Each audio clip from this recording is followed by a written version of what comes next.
কিছু মানুষ ঐক্যে ফাটল ধরানোর চেষ্টা করছে বলে অভিযোগ করেছেন বিএনপি মহাসচিব মির্জা ফখরুল ইসলাম আলমগীর।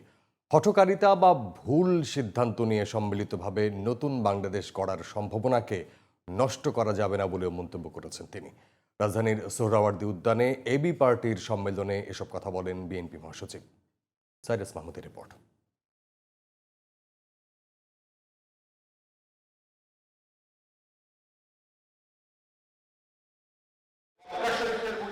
রাজধানীর সোহরাওয়ার্দী উদ্যানে এবি পার্টির কাউন্সিলে ভোট হয় শুক্রবার। শনিবার ঘোষিত ফলাফল অনুযায়ী ৩ বছরের জন্য মুজিবুর রহমান মঞ্জু এবি পার্টির চেয়ারম্যান এবং ব্যারিস্টার আসাদুজ্জামান ফুয়াদ সাধারণ সম্পাদক নির্বাচিত হয়েছেন। আমি আশা করছি যে এই কাউন্সিলের মধ্য দিয়ে দলে একটা গতির সঞ্চার হবে এবং আমরা আস্তে আস্তে আমাদের একেবারে তৃণমূলে কাউন্সিল করে আমাদের সকল পর্যায়ে নেতৃত্ব নির্বাচন করতে পারব। ধন্যবাদ। এবি পার্টির প্রথম জাতীয় সম্মেলনে অংশ নেন দেশের বিভিন্ন রাজনৈতিক দলের নেতৃবৃন্দ।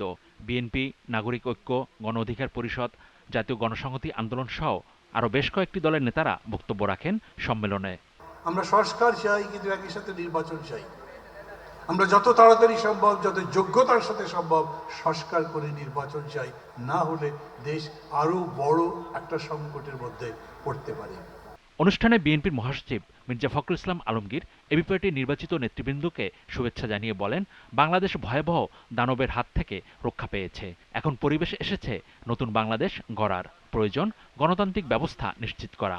তবে কিছু মানুষ দেশের মানুষের ঐক্যে ফাটল ধরানোর চেষ্টা করছে বলেও অভিযোগ করেন বিএনপির মহাসচিব। দুর্ভাগ্যক্রমে আমাদের দেশের কিছু মানুষ তারা আজকে বিভিন্নভাবে এই ঐক্যে তারা কিছু ফাটল ধরানোর চেষ্টা করছেন। আমি জানি সেই চেষ্টা সফল হবে না। আমরা অবশ্যই সম্মিলিতভাবে ঐক্যবদ্ধভাবে আমাদের যে লক্ষ্য, সেই লক্ষ্যে আমরা পৌঁছাতে সক্ষম হব বলে। মির্জা ফখরুলের মতে, নির্বাচন দিলে সংকট দূর হয়ে দেশের গণতান্ত্রিক ভিত মজবুত হবে। তিনি বলেন, সব দল মতের ভিত্তিতে ঐক্যবদ্ধ জাতীয় সরকার করতে চায় বিএনপি। কিছু কিছু মানুষ আছেন যারা একটু ভুল বোঝানোর চেষ্টা করেন যে আমরা সংস্কার আগে নির্বাচন চাই বা নির্বাচনের জন্য অস্থির হয়ে গেছে। বিষয়টা কিন্তু সেটা না, এটা বুঝতে হবে। আমরা যেটা বলছি যে নির্বাচনটা কেন দ্রুত চাই, এই কারণে দ্রুত চাই যে নির্বাচনটা হলে আমাদের যে শক্তি, সেই শক্তি আরো বাড়বে। যে সরকার থাকবে, পার্লামেন্ট থাকবে, সে অনেক বেশি শক্তিশালী হবে। আর যে সংকটগুলো সৃষ্টি হয়েছে, সেই সংকটগুলো দূর হয়ে যাবে। Cyrus Mahmud, GTV news, Dhaka.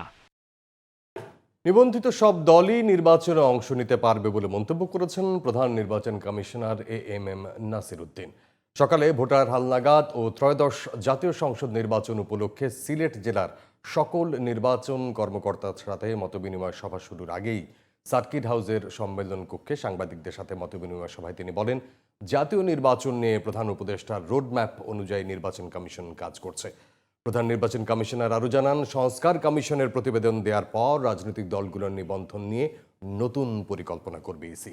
সেই সাথে ভোটার আইডি কার্ড সংশোধনের আর্থিক দুর্নীতির সাথে বিগত দিনে যারা জড়িত ছিল তাদেরকে আইনের আওতায় নিয়ে আসা হবে বলেও জানান তিনি।